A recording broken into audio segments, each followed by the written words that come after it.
Good morning, everyone. My name is Barbara Kreisler. I work for Signify, formerly Philips Lighting. We are a proud sponsor of this event, and I very much look forward to having interactions with many of you during the course of today and tomorrow. I would like to get started with my presentation. Actually, if you can... I can do that myself. Very good. By putting a bit of a framework of the exciting lighting solutions that we see for the future at Signify. And we see actually three key trends that are going to be facing the planet, no matter which zip code you actually call your home. The first one is population growth. I think it's no secret that the planet is growing. We will have about 10 billion people inhabiting the Earth by 2050, and 2/3 of us are actually going to live in cities. That means, by definition, from a lighting perspective, that we will need more light. In addition to that, and very much linked to it, we will have growing pressure on resources. By more people on the planet, we will need more food, more water, more energy, more materials. And that means we will also need more energy efficient lighting. And lastly, and another major trend that we see is digitalization.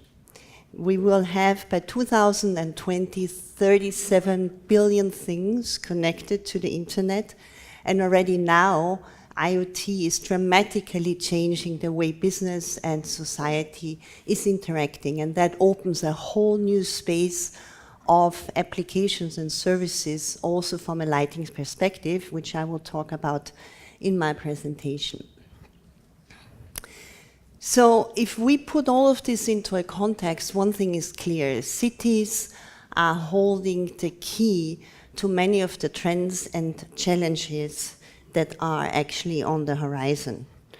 According to the UN Human Settlement Program, cities consume 78% of all energy and are responsible for 60% of carbon emissions, while actually occupying a mere 3% of the Earth's surface. So decisions made today are absolutely crucial in terms of transportation, infrastructure, energy, supply, food systems. And these decisions, once taken, will be hard to unravel. Another important factor is that people are highly connected. In cities, 97% of people actually have mobile phone access, and 47% have access to mobile data. And with that, there's also a new way that citizens are now actually interacting with their governments. Whereas before it was much more of a one-way stream, it is now a highly connected interaction, and citizens are actually interacting with their governments on digital platforms more and more. To manage a city is really quite a juggling act for city administrators, because on one hand, they're supposed to provide vibrant, exciting cities that attract new business, that make people feel happy and safe. And on the other hand, they are facing ever-diminishing budgets. They are struggling sometimes with crime, with aging infrastructure, with population growth, and also with pressures when it comes to reaching certain climate targets. But as cities grow, they not only have challenges, but they actually also are the hubs for innovation and solutions. And the good news, ladies and gentlemen, is that many of the technologies to respond to these challenges are already here. There's no need to invent them. And one of them is lighting. And I would very much like to take the remaining part of my presentation to walk you through some of these new exciting developments. Just by switching your conventional light bulb with an LED, you can instantly save 50% of your energy. And when you then connect these lighting with smart controls and with the Internet of Things, these energy savings can go up to 70 or 80% and offer a whole new range of applications and services that I will talk about. But what is actually a smart city? I think it has really become a bit of a buzzword, and if you ask 100 people, then you probably get 100 different answers. People are talking about having city services at the click of their finger. Some say that it might be related to energy optimization or to making people feel safer. And at the end of the day, all these answers are true because a smart city is really a subjective concept.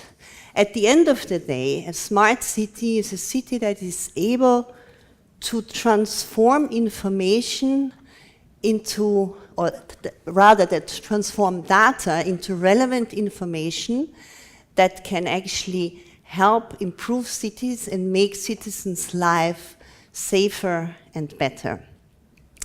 And 85% of the data that cities have to become a smart or smarter city is probably already available. It's just a matter of how do you collect this data and how do you actually analyze it and understand what it is saying to you. And it's going to say something different to every city because every city has a different infrastructure, have different needs and requirements, and a different governance structure. The important thing and the message I would like to get across is that in order to roll out a smart city, the lighting infrastructure is an ideal backbone. The lighting infrastructure is ubiquitous, it's already here, it's connected to the power, it has a high density, and a high visual impact. So it is a perfect infrastructure that can actually help cities to roll out their smart city ambitions at a lower incremental cost. And in addition to that, you can actually add a lot of additional applications to that lighting infrastructure. Sally was talking about electric vehicles and EV charging stations. That is one of the examples, but it can be much more. It can add sensors on air quality, on environmental monitoring. It can add public Wi-Fi, for instance, or smart parking, or you name it. There are a whole range of applications out there that the lighting infrastructure can carry in addition to providing lighting. And once these devices are connected in an open system, they can actually share data and analyze data that can then be shared with citizens and civic leaders alike. So when you look at connected lighting, it is actually incredible in terms of the possibility it can offer to city administrators, because they are able to see on a monitor, such as the one on the screen, each light pole. They know exactly when light needs to be turned up. For instance, when school is finished in a certain area, the light can go up, or in an area, in a business area over the weekend when there is nobody around, light can be dimmed. So they know exactly how to respond to different situations. They're also able to monitor the lighting infrastructure. So if there's a lighting outage, for instance, they no longer have to employ costly night scouting crews to drive around the city and look for lighting outages, or listen to angry citizens calling up the municipality and complaining about failing lighting, but they can actually know exactly when a light is out and immediately respond. And that, of course, also makes citizens feel happier and safer, and they are more able to enjoy their cities at night. And also, what is quite important is that cities are, with connected lighting, able to measure their energy consumption, because all too often, energy metering has been based on estimates. With connected lighting, a city knows exactly how much energy it consumes. And when you think about that, a city is probably investing 40% or more of its budget, of its energy budgets, just on street lighting, that can actually make a big difference. Despite all these benefits, connected lighting is still not the predominant model going forward. However, we are convinced that we are just seeing the takeoff of connected lighting systems. Right now, only 10% of the 320 million light poles that are out there are actually LED, and only about 2 to 3% are connected. But we are going to see this number rise to 29% in 2027. So we can see a huge takeoff that is currently happening, and there are many projects around the world and many cities that are already following this path. At Signify, we have launched a platform in order to respond to the connected lighting proposition. We have launched Interact, and Interact is a portfolio of tailor-made software applications for the Internet of Things, specifically designed to work with connected lighting systems. Interact lets you collect data on space utilization, on temperature, on humidity, on occupancy, and much more. And that way you get a much deeper insight into your business, your building, or your city. And with the Interact APIs, you can share your data with business partners as well as third-party software developers in order to progressively create additional software and data-enabled innovations. I've just on the map here shown a few of the projects that we have already implemented, but Interact has actually been deployed in more than 50 countries, in more than 1,500 projects around the world, and has connected more than 1.5 million light points. So it's a tested technology that we can offer. And one of the examples that I would like to show, of course there are many more, is Los Angeles. Los Angeles has been a pioneer in transitioning from conventional to LED. You can see on the screen the amount of energy savings and CO2 emissions saved. But the city administrators felt confident enough to go to the next stage. So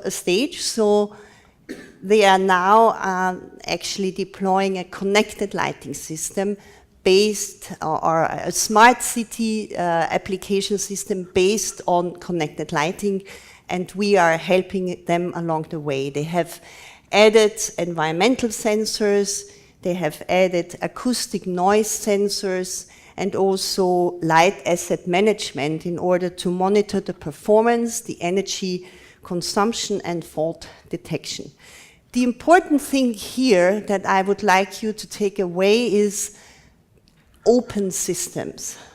It is very much, it is really crucial for a city, if it rolls out its smart city ambition, that it actually employs open systems that use defined interfaces and de facto standards to integrate a wide range of smart city applications. Because these applications are evolving all the time. there are constantly new services and applications that are actually surfacing. So it is very important to make sure that cities are able to integrate these new applications over time. Another quick example I want to give is Rotterdam in the Netherlands. They have actually deployed an acoustic sensor in a certain area of the city. I mean, first of all, that can of course help the city to monitor noise pollution, but at the same time also to respond to incidents or crises.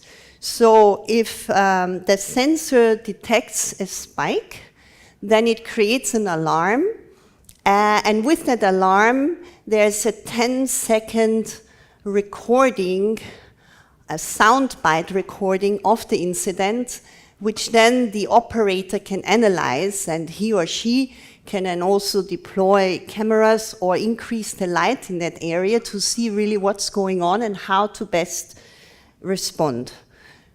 Of course, that also raises issues of data privacy.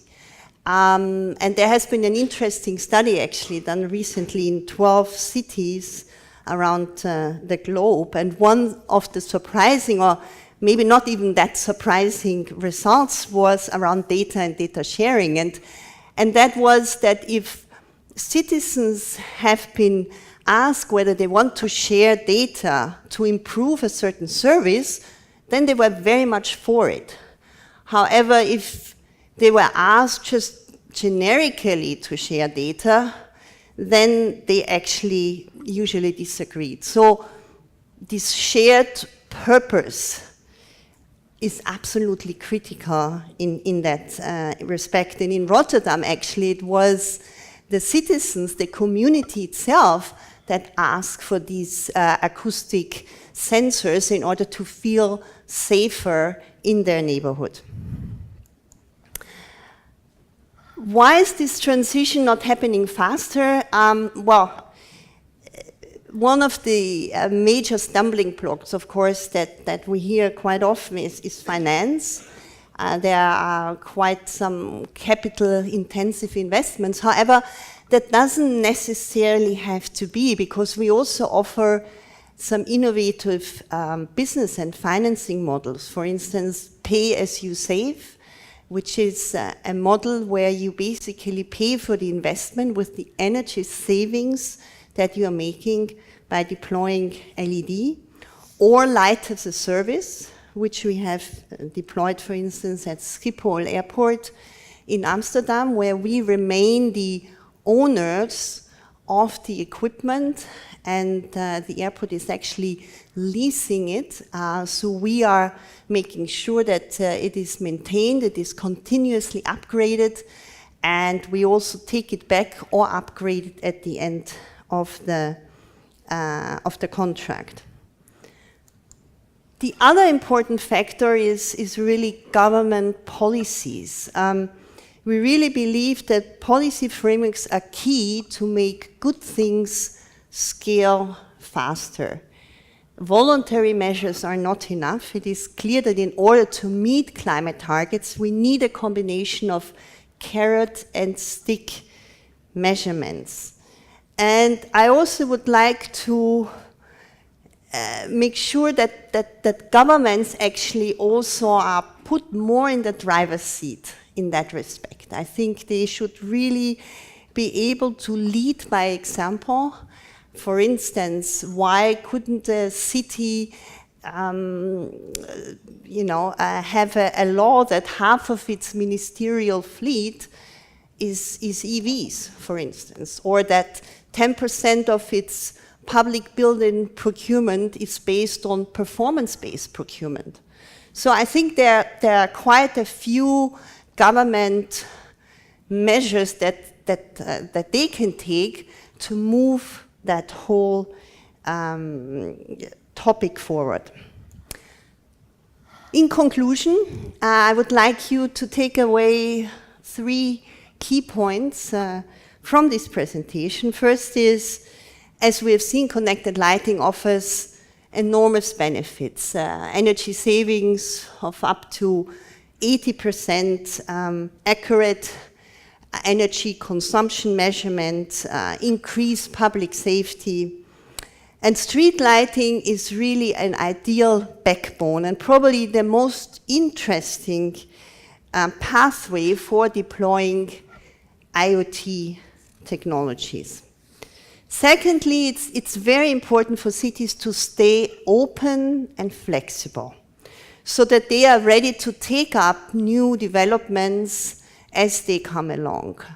We see really an ecosystem of many players in applications and services that are developing. There's certainly not going to be one solution provider that can offer it all.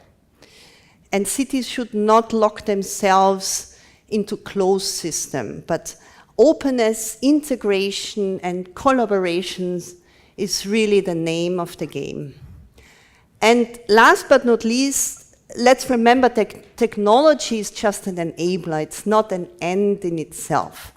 At the end of the day, a smart city will be successful if it shows real benefits and improvements to its citizens and to the civic leaders. And if a smart city agenda leverages the technology for the better, for a broad range of the community, then it really has fulfilled its purpose. At Signify, we are here to help cities accelerate this transition, and I look forward to many good conversations during the course of today. Thank you very much. Thank you.